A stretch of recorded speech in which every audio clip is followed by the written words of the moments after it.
Once I started to edit this video, I realized how long that it ran, so I split it into 2 pieces, and the second one will come out tomorrow. I'm changing up from video Thursday. Videos will now be on Tuesdays, except for this week you'll have one on Wednesday too. Thank you so much for 1,000 subscribers. Thank you so much for 3,600 on TikTok. Let's get on with the video. There's some crazy ugly girl running around yelling at cars, like all tweaked out of her head, wearing leggings that have cats and tacos on them. Before I could even call the cops, Regional stopped her, and then Alex and I went to Longeneckers in advance, and she was back on the loose. So I don't know what's going on. Regional's still running around. So good luck, good on her for living her best life, I guess. I don't know.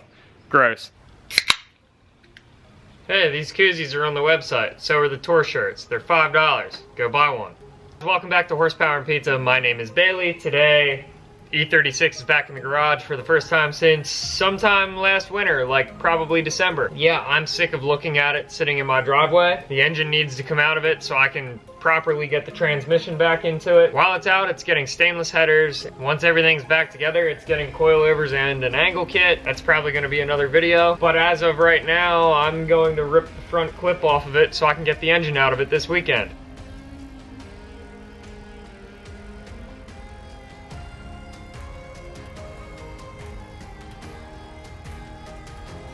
The front clip comes off these cars so easy. I need to go find a bucket. I'm gonna drain all the coolant and everything, start to pull the rad, pull the harness and everything, and flop that over to the driver's side, kind of like I did with the headlight harness and the hood releases. The one positive thing about doing this so many times now is kind of have a good system to it. That's really gonna be helpful because it is a drift car. Who knows how many more times we're gonna have to do this. Well, in an embarrassing turn of events, I was getting so much progress done. Got the coil packs out, fuel rail off, intake manifold off, started to flop the harness over this way, started disconnecting all of my sensors and all of that, and I lost the 10mm short socket. I don't know how. I really don't. So yeah, that's where I'm gonna stop for today.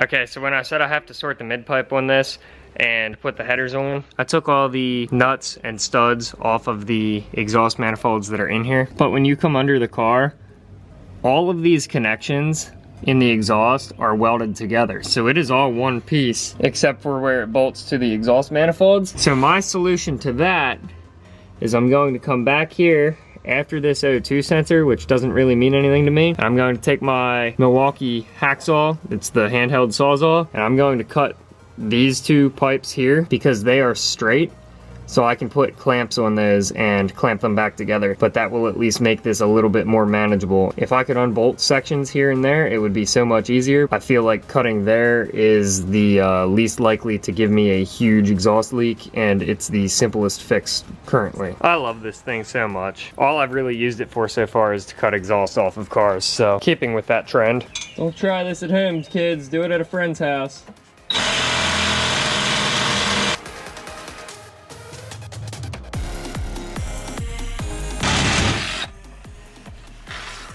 There's one.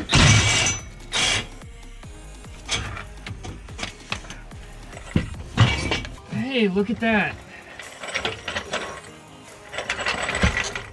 Today is the day. The M50 is coming out.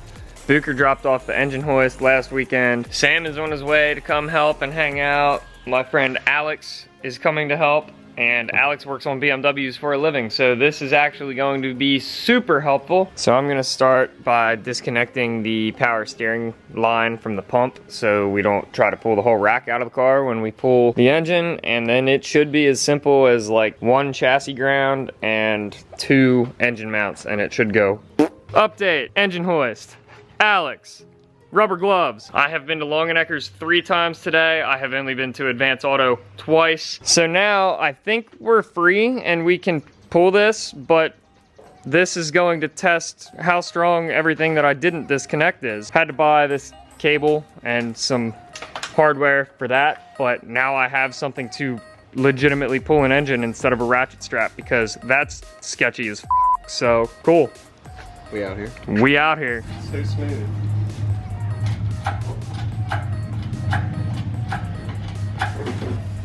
We have liftoff.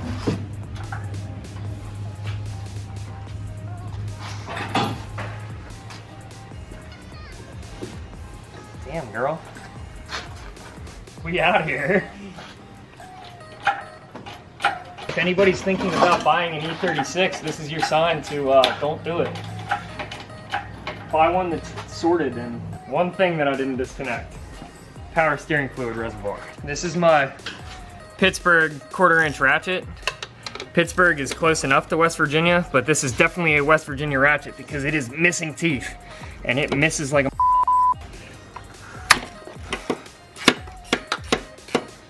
That was goofy tight. All right, trans is bolted up. Gonna get working on some freshy motor mounts. Got a few other knickknacks to straighten out, and then this is going back in there. Alex went ahead and put in my new motor mounts. After we bolted the transmission on, I bolted the starter on. I think it's about time to send her home, bud. Whack it in there. Wax on, wax off. Okay, so we bought this cable and this clevis and the carabiner, but we also bought this little clamp in case we had to cut this down because it's 6 feet long. Well, obviously we just doubled it over, so Gucci. But this little clamp is trying its damnedest to keep this from slipping. And if that slips through there, it's gonna be violent. But that got us the proper balance point that we can pick this up because it was balanced when it was just the motor. Then we bolted the transmission to it. So time to, gonna let Sam jack her up there, jack her up and jack her off, and we're gonna slide her down in there. This is gonna be fun. You have an engine mount arm on this side of the motor, and you have one on this side. Haha! Psych, I lied! Psych, I lied. You take that one off so you can move this further this way because that one will get stuck on the strut tower.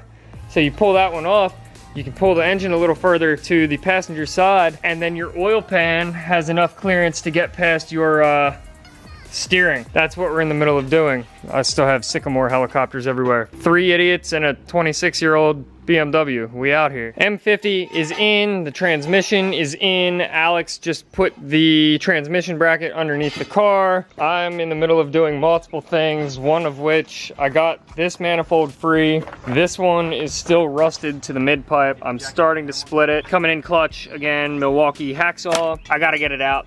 It's gonna come out. Now that we have the engine hoist out of the way, Alex and Sam are putting the car on 4 jack stands, so we have easier access to doing Fist fighting spiders. and drive shaft things and transmission linkage things. In the meantime, I'm going to start reassembling everything up front. I'm kind of desperate for injectors right now, so I don't know if I already said this, but I ordered injectors on Amazon Prime. They were supposed to be here today. It's kind of like a last minute thing anyway, so I can assemble everything, and worst case scenario, I just pull the fuel rail apart and put new injectors in this week. So I finally got the headers on, bolted up, they're good to go. I still need to get this stud out of the mid-pipe, clean these faces up, and I have new gaskets. Gonna get hardware to go through there, cinch them together, flange to flange. These are scrap, and they are going to the scrap bin at work. When I get the exhaust hardware, I'm also going to pick up stuff for the end of this drive shaft. And then Alex and I are just going to button everything up in the morning. It really shouldn't take us too much longer. I am very excited. This is the most functional this car has been in the last year. I did end up having to pick up a new slave cylinder for the clutch because I accidentally hit the clutch pedal and I think it pushed the piston the whole way out. They're like 30, 40 bucks, so it's really not that big of a deal, and it's kind of a common issue on these cars. But like, this is actually hooked up to something again. I'm so ready to drive this. Even if I don't get it out right away, I'm going to have it at my booth at Steel City Expo on June 19th. So come out to Monroeville Convention Center, hang out with us, say what's up, have a good time. That's my favorite show of the year. It's an indoor show. Pittsburgh Car Scene puts it on. It's a great show. I've been saying for like the past 2-3 years, oh yeah, my car is gonna be there this year. My car is gonna be there this year. And now I'm gonna have at least 2 of my cars there this year. I'm gonna have a booth. I'm very excited. Looking forward to sharing all that with y'all. While I'm editing this video, I realized how long it actually is, so I'm splitting it into 2 pieces. So check back tomorrow for part 2. If you would like to support, head over to www.horsepowerandpizza.com, at Horsepower Pizza on all platforms available. TikTok just crossed over 3,600 followers, and I cannot thank you enough for the support on there. If you haven't already, please subscribe. Thank you for 1,000 subscribers. Peace out, and build it for you.